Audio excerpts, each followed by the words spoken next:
Welcome to Unit 2, Lesson 3, Writing Equations to Model Relationships, Part 2.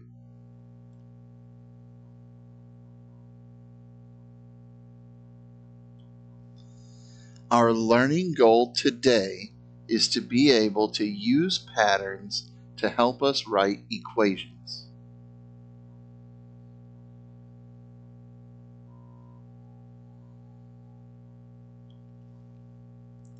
We have two learning targets for this lesson. Please keep them in mind as we go through the practice problems, because by the end of the lesson, you should feel comfortable making these statements.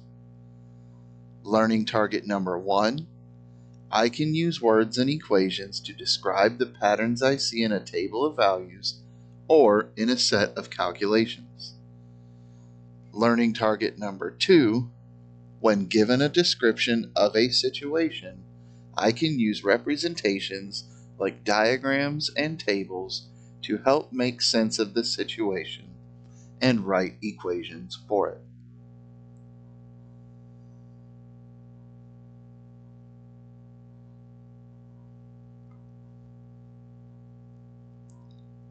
Our first vocabulary term is constraint, a limitation on the possible values of variables in a model, often expressed by an equation or inequality, or by specifying that the value must be an integer.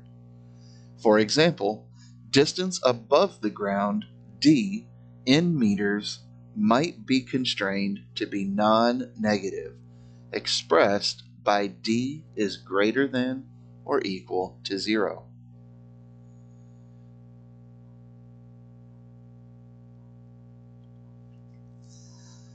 Our next vocabulary term is model, a mathematical or statistical representation of a problem from science, technology, engineering, work, or everyday life used to solve problems and make decisions.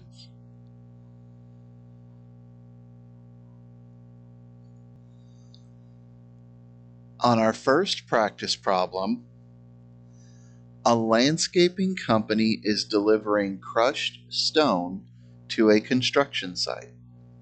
The table shows the weight in pounds W, so this right column is W, of N loads of crushed stone.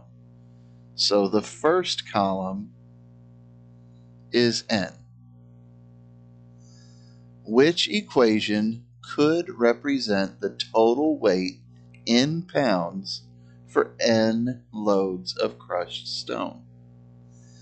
So what we need to do is look for patterns. So as we look at the first column, we notice that this is increasing by 1 each time. We're adding 1 new load of crushed stone. When we look at the second column, the total weight in pounds, we see that every time we add a load, we're adding 2,000 pounds.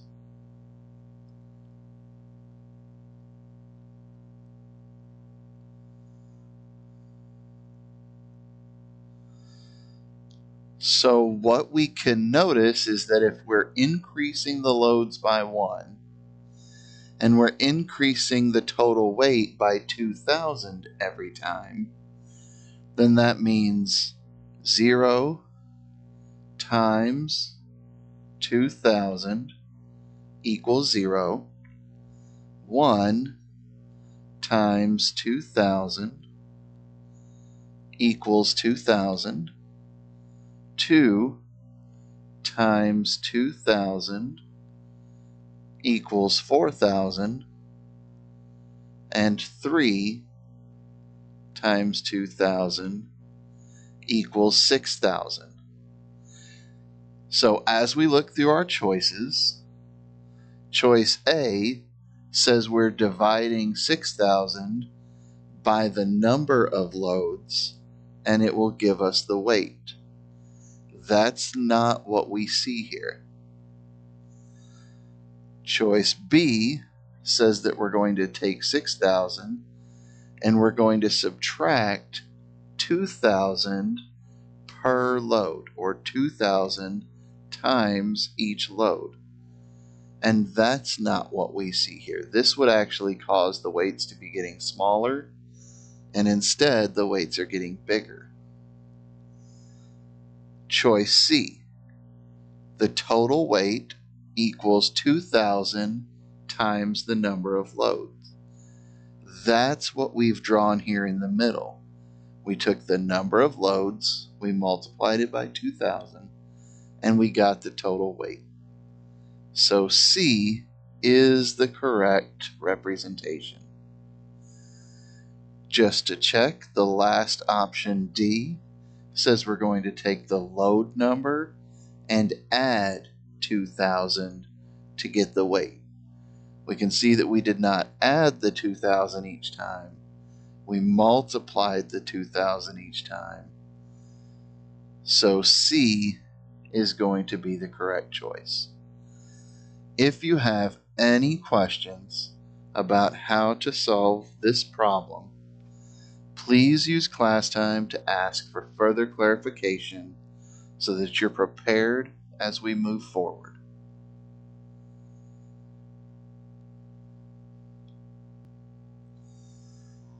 Our next practice problem: members of the band sold juice and popcorn at a college football game to raise money for an upcoming trip. The band raised $2,000. The amount raised is divided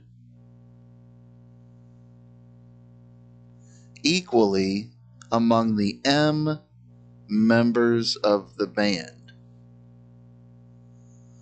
Which equation represents the amount A each member receives? So they tell us that the total amount is 2,000. They tell us that that amount is going to be divided by M, the members of the band, and that will equal A, the amount each member receives. So as we look through our choices, choice A says we're dividing the members of the band by 2,000. That's the opposite of what this problem says. Choice B says we're going to take the $2,000 and divide it by the members of the band. That is what we have in the problem. So B is the correct choice. Looking at the others, choice C says we're going to multiply the $2,000 by the number of people in the band. And choice D says we're going to take the $2,000 and we're going to subtract the number of people in the band. So the only one that matches the description in the word problem is choice B. Take the $2,000 raised, divide it by the number of people in the band, and that will give you the amount that each member of the band gets.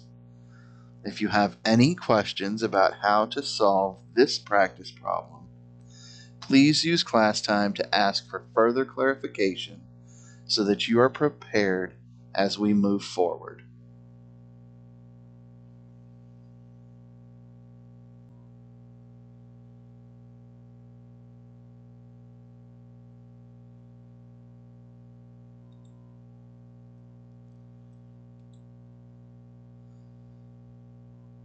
In our next practice problem, Tyler needs to complete this table for his consumer science class.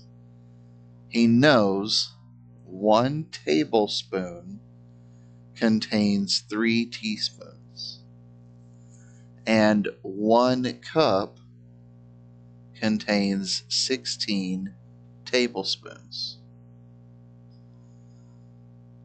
So in our top row, we know there are 2 cups. We need to take those 2 cups and multiply by the 16 tablespoons that are in each cup, and we find out there are 32 tablespoons in 2 cups. Now we can take those 32 tablespoons and we're going to multiply by the 3 teaspoons that are in each tablespoon, and we find out there are 96 teaspoons in 2 cups. If we go down to the next row, this time they give us 36 teaspoons, and that becomes 12 tablespoons because they took the 36 teaspoons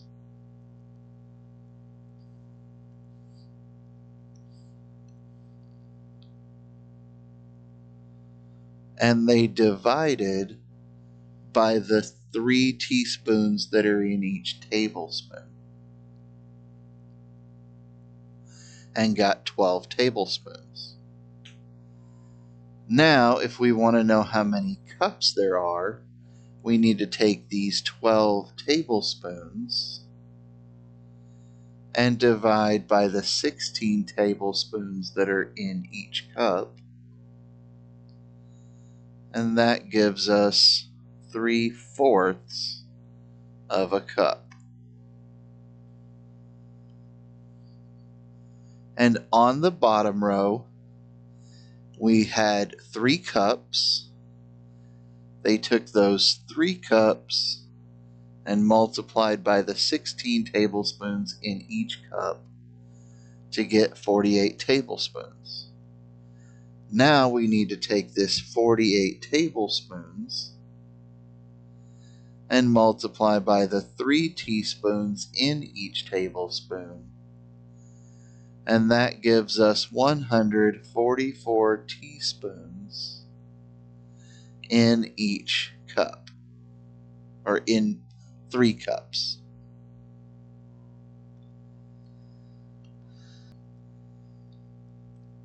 Number 2, write an equation that represents the number of teaspoons contained in a cup.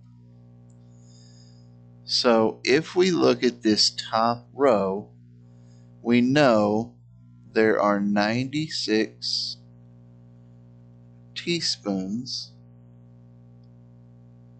in 2 cups.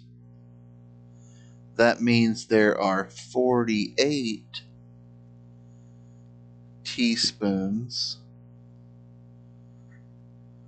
per cup. So if I want the number of teaspoons in a cup, I need to take the number of cups, I need to multiply that by 48, and I will get the number of teaspoons.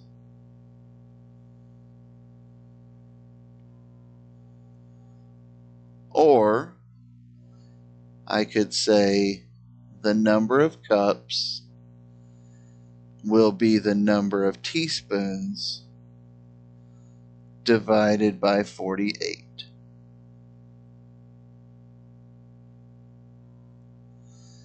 If you have any questions about how to solve this practice problem, please use class time to ask for further clarification so that you can be prepared as we move forward to the last practice problem.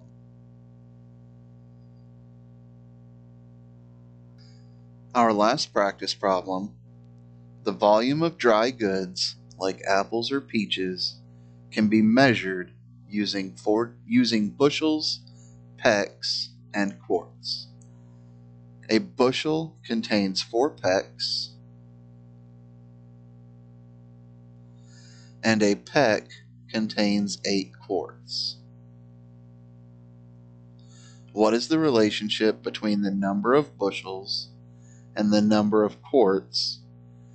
If you get stuck, try creating a table.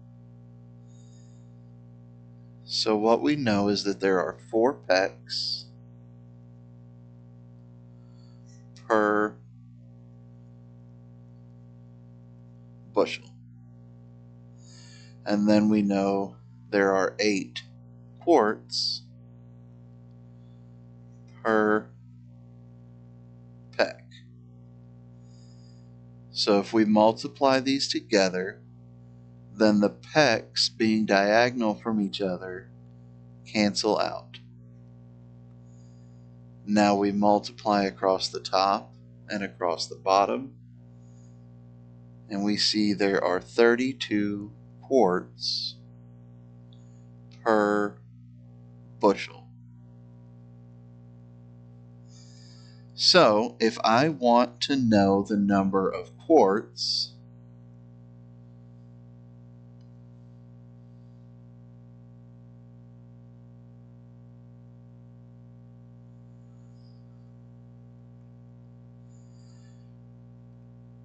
then I would have to multiply the number of bushels by 32.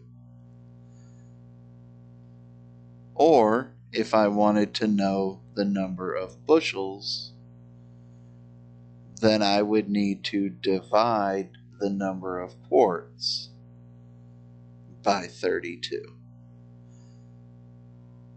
So these are the 2 equations that represent bushels and quarts.